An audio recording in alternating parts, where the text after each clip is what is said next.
Hello, and welcome to R.Ed, Real Education Television, where we talk about real learning, real education, real teaching, and real results. We're really excited to have Jaynay C. Johnson here with us today. Welcome to you. Jaynay is a family therapist. I'm going to have her introduce herself to you and give you more information about her background. So hi everyone, like Rachel said, my name is Jaynay C. Johnson and I am a marriage and family therapist here in the Philadelphia region.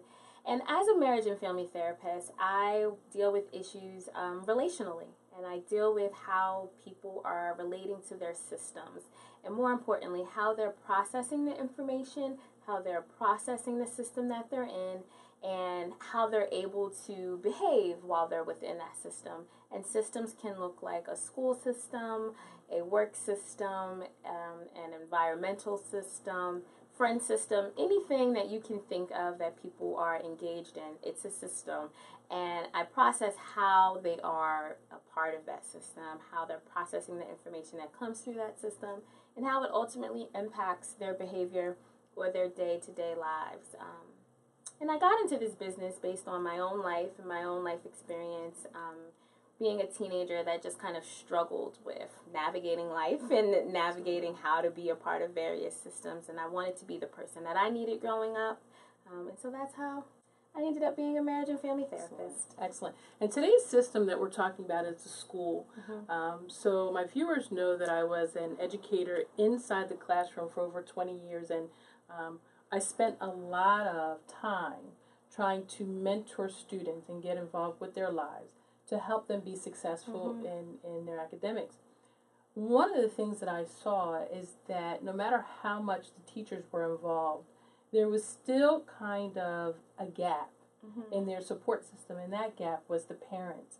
Could you tell me more about how you work with parents to get them to be the support system for their children? Absolutely. So that's a loaded question, but I will say the very first thing I do when I notice that there's a barrier between the child and the parent educationally is stop to ask the parent about their own educational journey. And the reason I do that is because it's probably going to be hard for a parent to help a child navigate a college system if they didn't finish ninth grade, or if they went to an alternative school and had to go through credit recovery versus actually sitting in a classroom and going the whole route. So I do take the time to kind of just stop and talk to the parent about what was your journey like? How was your parent involved in school? And that kind of opens the dialogue, because then I'll learn if the parent didn't have support. So if they didn't have support, I can say, oh, so maybe you want to support John, but you don't know how because it wasn't something afforded to you.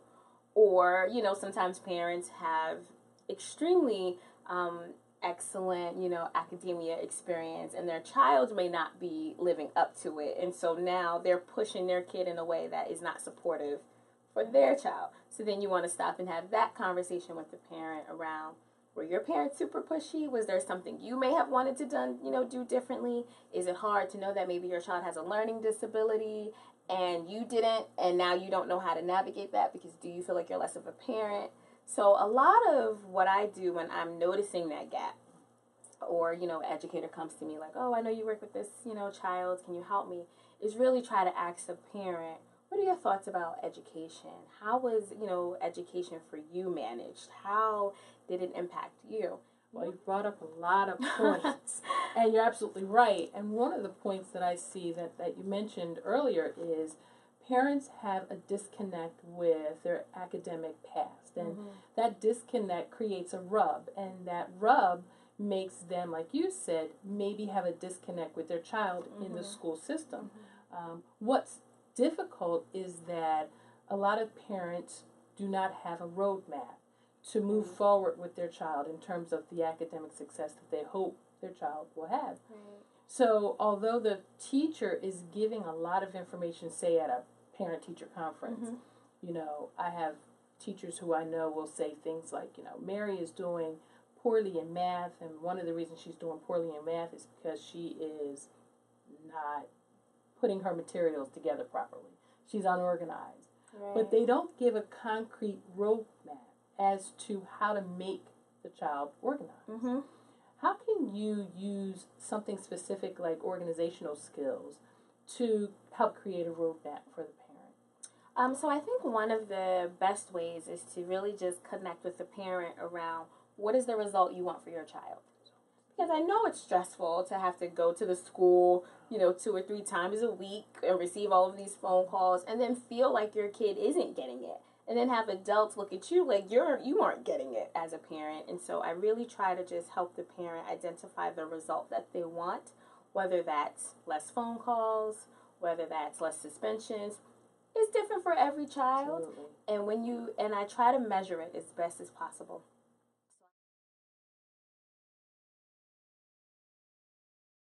I'm reading a new book now called Thank You for the Feedback. Okay. And so the book is all about, you might have heard about it, it's all about how someone can receive feedback, but the feedback that they're receiving is not hitting them well because they have back talk from their past. They have information in their heart that isn't jiving with what they're hearing. And so the book, Thank You for the Feedback, gives a person the opportunity to see how many layers a receiver is experiencing when they hear feedback. I wonder about that with you because you have such a genuine spirit, and the way you approach parents and children is a soulful approach where you're giving them an in, but you're also giving them an out. You're giving them information, but you're also speaking to their inner voice that may have a conflict with this information. Yes. So what's great about this, Thank You for the Feedback, is you're clear that people have inner dialogue with themselves regarding the information you're giving them. When you see that happening, how do you combat that? Because I think that's the major part of why people can't receive feedback. Oh, I agree 100%. We all have our own narratives. We all tell ourselves things. We do it even as adults, right? It's like, oh, I want to go shoot for this opportunity, and then you start to tell yourself. You see all of the qualifications. You meet them all, right, from reading it, and then you tell yourself, I can't do that. I can't, they'll never pick me. You have all of this kind of negative feedback. And honestly, I roll with it. So when a parent is coming to me and they're just kind of, I hear that inner voice, and I was like, I hear you. I hear that inner voice. Do you like the inner voice? Do you want the inner voice to have the control? Interesting. Do you want, what do you want? Because this isn't, for me. What is it that you want? And I think that is also empowering because a lot of times in certain settings, other people are telling the parents what to do. And so I tell my kids I say, hey, here are my rules. In my group with my teenagers, I'm very clear. Here are my expectations. Here are the consequences for not living up to the expectations. So they know if they don't meet the expectation, they already know what's to happen. So I don't have to go back and forth. And I think part of what happens is I'm giving them autonomy and control over what they do because they already know the outcome. They already know the result of not following the expectation. It's such a tight system in terms of getting the kids through that there's not room to allow a parent to kind of go through that process of, wow, this is important. Maybe I do need to get it together, right? And then I think the parent kind of feels like the educator is kind of like, you need to they're failing, Yes. and the parent feels backed up against the wall, and they're like, oh, I'm not going to do anything because it became more about the interaction between the two adults than what's actually needed for the child. A lot of our families have been told what to do, and they haven't been able to execute or exercise their own thought process around what needs to happen. Absolutely true. Yeah. And I wish that there was a perfect world where teachers had, teachers had really good communication skills and were able to speak to parents in a way that was helpful and fruitful. Right. But many teachers, especially teachers in today's urban setting, are first-year teachers under the age of 25 without any information or background in the work, without any teacher prep program. Right. So they don't have the classes that go along with psychology. No. They don't have the classes that go along with a teacher prep program in general that helps you talk to parents. And so I have seen parents actually almost come to fistfights with educators because they're feeling so disempowered, so disenfranchised. Their feelings are hurt. Right. And so children are looking at this process and looking at this behavior. And now if my mom doesn't like you, I don't like you, teacher. Exactly. So if you don't have a friendship with the parents, you're shot Yeah. in the classroom as a teacher. How do you feel about that, and have you ever encountered that?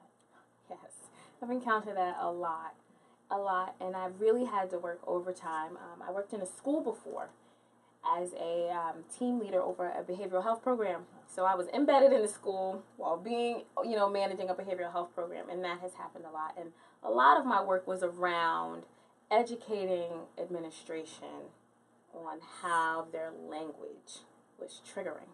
And it was, they just didn't understand. I was like, you don't want to go into your child's school and have someone talk to you like that. What would you do? And then it's like, oh, well, so if you would respond that way, what is hard to understand about these parents responding this way? And so it was a lot of work around, you're not being respectful, right? Because you feel like you have this higher up. And I get that it's frustrating, but it's not getting you the result. So what's more important? And I had to spend a lot of time kind of nurturing and educating administration on language.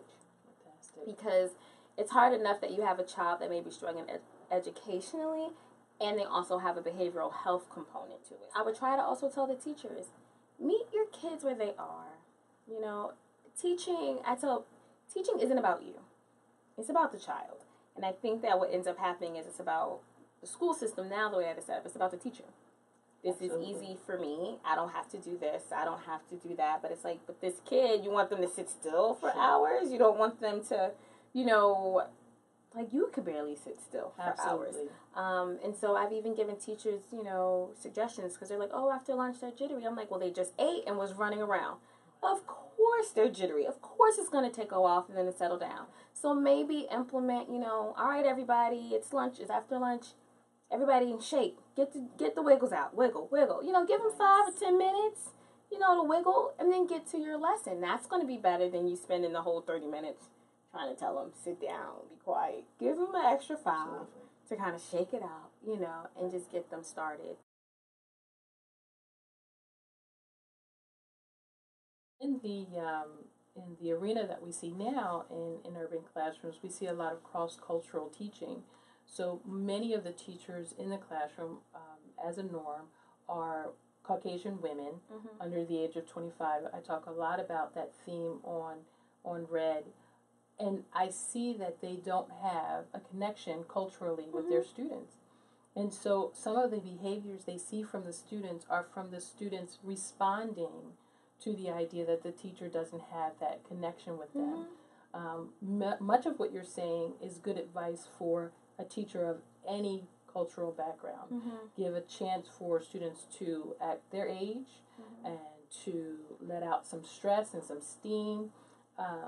Give the child a chance to grow and everybody be very vulnerable.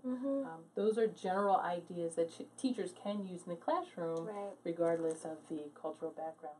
One thing I do see, though, is children are extremely stressed. That's why I'm so glad to talk to you today. And that stress background comes from a lot of different reasons, of which I'm sure you're working with students all the time. But because the students are stressed in different ways, males are differently stressed than females are, I see a lot of pushback from children in terms of they show it with eating disorders, they show it with emotional disorders, they show it with a heightening of their ADHD symptoms.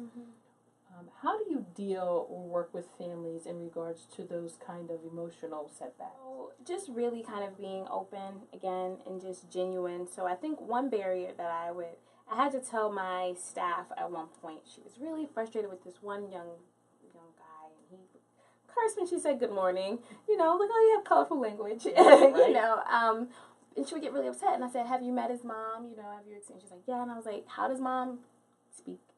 And then she had to stop, and I said, so it's not him, right? So what we have to do is take the time to teach him. Everything isn't a moment of he's coming after me, he's disrespectful. Some things are teachable moments. He needs to know that when someone says good morning to him, he should just say good morning back. Or hi, or, so teach him that, right? And just, instead of wanting to get into this fight with him over the language because he's still 7. So this is the opportunity to teach him. And I think sometimes we really get set off around like, oh, he's doing that. But it's like, they're still kids. Wow. This is still the time to teach them. If they learn that, they can learn something else. And I think that that's part of what we are missing in terms of really just looking at the teachable moments and just saying they're still impressionable. They're still soaking it up. So let me give them something positive to soak up. That's fantastic. Very good advice. And I'm hearing a lot of that from various parents, that they are looking at little vignettes in their family dynamics thinking, wow, this is something I actually have to teach. You actually have to teach the language of your body. You have to teach the language of society. You have to show students or your kids at home how to keep the bathroom clean and how to keep your room clean. How to be excited about school. Wow. I mean, our kids nowadays, there's no excitement about going to school. School is another place of stress. You talked about the kids being stressed out and how to combat that, and it's just like school has become a traumatic experience for children. There's a spike in bullying, and I believe it's because children don't have social skills. I'm not saying that all situations aren't bullying. I have my own thoughts about it, but I truly believe our kids do not know how to socialize. And it looks like bullying.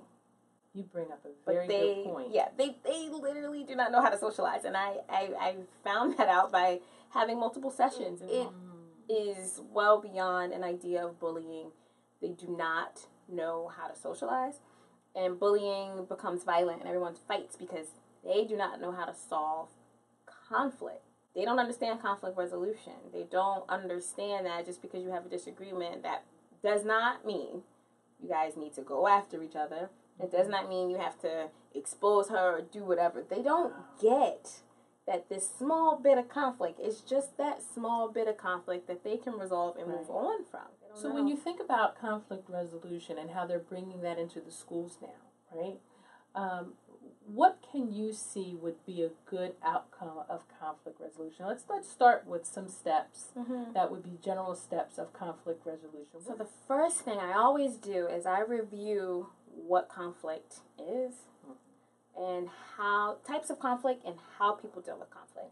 Because there are various types of conflict. There's intra, there's inter, there's intra-group, intergroup. There's different types of conflict. So I educate them on what those different types are, and we talk about how certain, social scenarios, what group, what category does it fall into. Because I want them to understand that this is probably it. Because, one girl said to me, oh, she thinks she this, or she thinks that da-da-da. And I said, is that inter or intra? And he was like, inter. I said, sure it's not intra? Because if she didn't say it to you, how do you know that's what she thinks? Sounds like you are internally conflicted by that because you're thinking this or that. Or if you're out with friends and somebody is telling you to do something, you don't want to do it. And I was like, there's peer pressure, which one is it? Right. And it's kind of like, well, intra, because I know my mom tells me not to do it. I don't want to do it, but then I end up doing it. So I'm having an internal conflict. And then what happens when you have an internal conflict? Do you then get mad and you want to take it out on that person? So part of what I do is just help them understand what is conflict, the different types of conflict, and then how to resolve it. What, who are you? And that's a lot of the problem. Our kids really don't know who they are. They don't understand their temperament. They don't understand how their personality relates to it. And they don't understand how they fit in the world. Because while we have an individualistic world, we are still we're going towards this whole group think thing with social media. And everybody's kind of looking the same, doing the same thing. And so it's hard for our kids to navigate because it's like, I know I'm an individual. I kind of don't want to do this, but this is what everyone else is doing. If I don't do what everyone else is doing, I don't know how to find friends that are quote unquote maybe misfits like me or different than me. And then do I want to be labeled different? Because I see how they treat the kids that are, maybe different. And so it's a lot that they're dealing with. So first steps obviously would be, from what I said, identifying how you deal with conflict. I would also say it's important to make sure that you're just having conversations. What is the point? Jaynay, that's actually fascinating because what will happen next is a line of questions I think that students really need to envelop, because if they look at it step by step by step, they can visualize how it's going to end. Unfortunately, students don't have that visualization skills, right? So I'm sure in your counseling sessions you can help them visualize what will happen next. So now with kids not being able to visualize and all they know is how to react, they're creating conflicts that could have been resolved with a simple walk away. A simple walk away. So I like the idea of visualization. Are there other areas of visualization that you might teach your students or your students that come to see you in your office? Yeah, so the other thing, I'm big on journaling. My girls know I love to journal. And I choose journaling because, and I choose it, well, I do it in a few different ways. So my girls know there's no right or wrong way to journal. So I always tell them to date it. You always want to date, and you always want to time it. The reason I'm big on time is because I like them to see, and I like to track it as well, if you're always feeling sad in the morning, if you're always sad at night, and then that'll help me identify maybe the trauma, and you're going to bed, and you're struggling because, you know, it's bedtime now, all the thoughts are flooding, so you're always feeling this way at this time. So I tell them to time it because I like to see if there's a pattern in their behavior. Which is really good because every person has a storyline that they're telling themselves. And in the book that I'm reading about feedback, I know that anytime you get feedback information that's coming to you, it has to either fit into your storyline or it doesn't, and it's upsetting to you. And so I love the book that you have, Dear Teen Self. This is incredible. Thank you. Jaynay's book, Dear Teen Self, Tips to Help a Teenage Girl Navigate Through Adolescence, is phenomenal. Let's talk a little bit about your work. So this book is nonfiction, and I wrote about my life as a teenager. I know earlier I kind of said, you know, from my own experience, I wanted to be who I needed growing up, and this book was a very cool way for me to do that. I understood that I wouldn't be able to reach every teenager in the world, but I needed them to get the message, and I figured a book was a really nice way to do it, and it also is a interactive workbook, right? It's an interactive book, so they're able to write in it, as we were just talking about writing and how important that is. I wanted them to be able to go right with their first emotion, right with their initial thought, as, you know, they were reading it and were being sparked to write or or they were feeling something that was written. And I just said, you know what, I'm going to do it, and I just started to do it. I set out time to go to a coffee shop every Monday, sometimes Tuesdays, and I would just write. Nothing got in my way. Even if I felt like I had writer's block, I still went to the coffee shop and I researched about books, formatting, self-publishing. I just kept myself immersed in it for about 6 months. That's pretty much how the book, like in its physical form, actually came to fruition. And I wanted to stop. Fantastic. I did. I was like, you know, because this was my personal life, so sometimes I was being re-triggered by some of the content and a lot of the things that I've gone through. So it was tough, but it was worth it. It's a journey, and I like the first couple of pages. You have a pledge. Yes. Dear Teen Self Pledge. Dear Teen Self, I love you. You are unique and beautiful in many ways. You never have to apologize for being yourself. You do need to choose to heal on purpose and make positive choices. I am in control of my happiness. Girl, you are amazing, and you will make it. This is phenomenal. Thank and this you. is very good work. So tell me more about how people can get in touch with you, how they can be a part of any programs or find you on social media. Absolutely. So you guys can find me on most of the social media accounts. I'm on Facebook, Instagram, and Twitter. I am under Dear Teen Self, Jaynay C. Johnson, and Teen Talk. So again, if you would love to reach out to me around therapeutic services, you can call me at 215-821-6077. We can set up a meeting so that, you know, we can just talk about maybe what's happening with you. I have a very cool feature on my site, and my website is www.teentherapytalk.com, and I have an Ask tab. So you can just go to this Ask tab, submit a question, and I'll respond to it. So maybe you're not necessarily sure about committing to therapy, you just have a quick question that maybe you want some professional advice on. I do respond to those and get back to you in 2 days. Most of the time it's quicker than that, but I will get back to you answering that question. Fantastic. Thank you, Jaynay Rachel. Johnson, thank you so much. I love this quote you have on the back. My life wasn't mine until I took control. Fantastic. It was great having you here. Thank you to Jaynay. I hope to talk to you again soon. Yes, thank you, Rachel.